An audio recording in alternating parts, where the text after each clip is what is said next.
Is the Thermaltake Versa H22 the best budget case? Let's find out.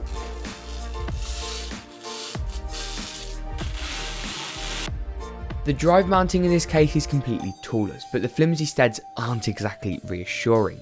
They flex in order to insert the plastic notches in place of where you would normally have screws. I've seen this done before and it can work well, but thicker, stronger plastic would have been nice here.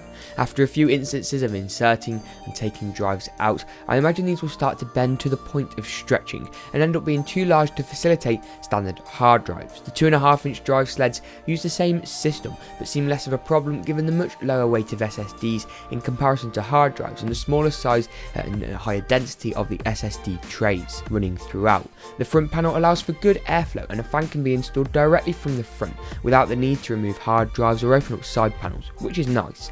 Talking the side panels, there are two obviously, and you can get this case without or with a side panel window, the latter costing a little more, but I'll leave links in the description to both.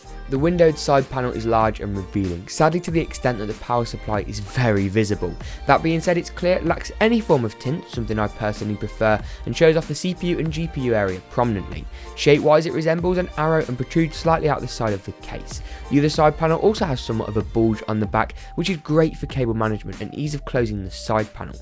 On top there is room for two 120mm fans. This airflow area is however unfiltered, so using this as an intake for more positive airflow is definitely a no-no. It can be used for exhaust of course though, no problem.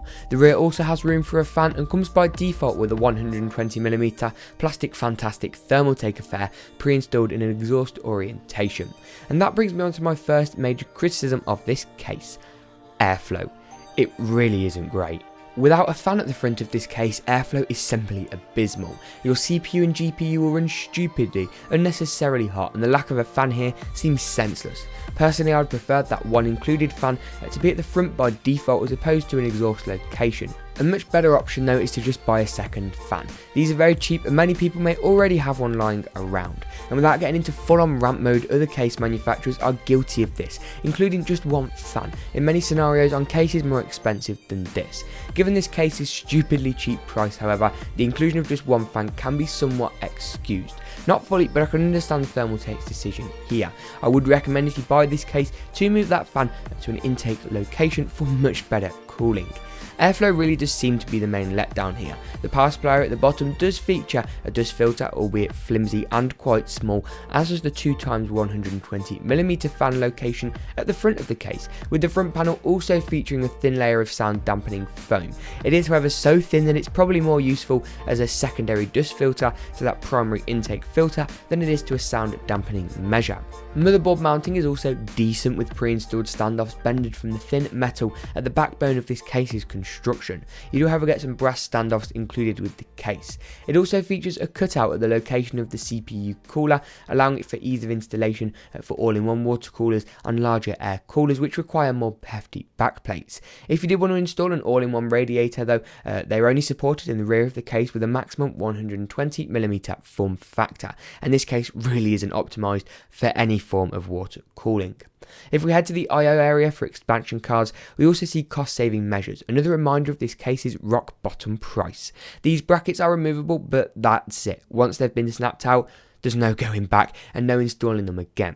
On my case, which I did buy personally and was not sent by Thermaltake, unlike some of my other review samples, the top PCIe bracket came uninstalled. A bit annoying as often GPU slots on motherboards only start at the second bracket on cases, and this will take up covers 2 and 3, possibly leaving number 1 as an exposed kind of airflow area, which just looks ugly and is a bit impractical.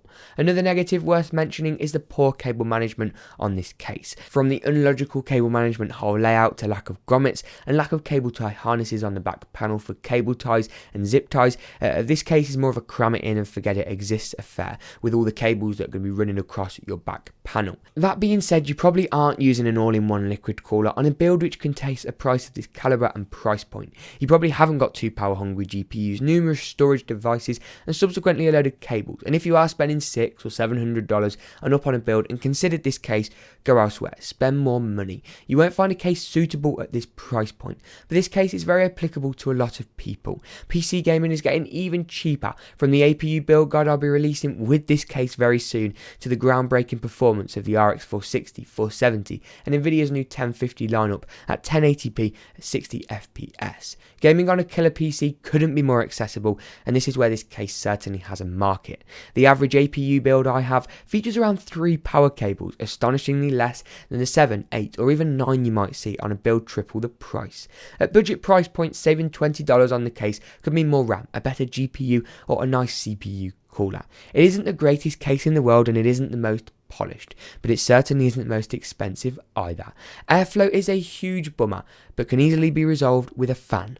One single fan. So I would definitely recommend this case. I'll leave US and UK links to Amazon in the description below, and if you did enjoy this video, if I can even speak, I'd urge you to drop a like rating and always to subscribe. Follow my Twitter at GeekaWhat, but as always, we'll see you in the next GeekaWhat video.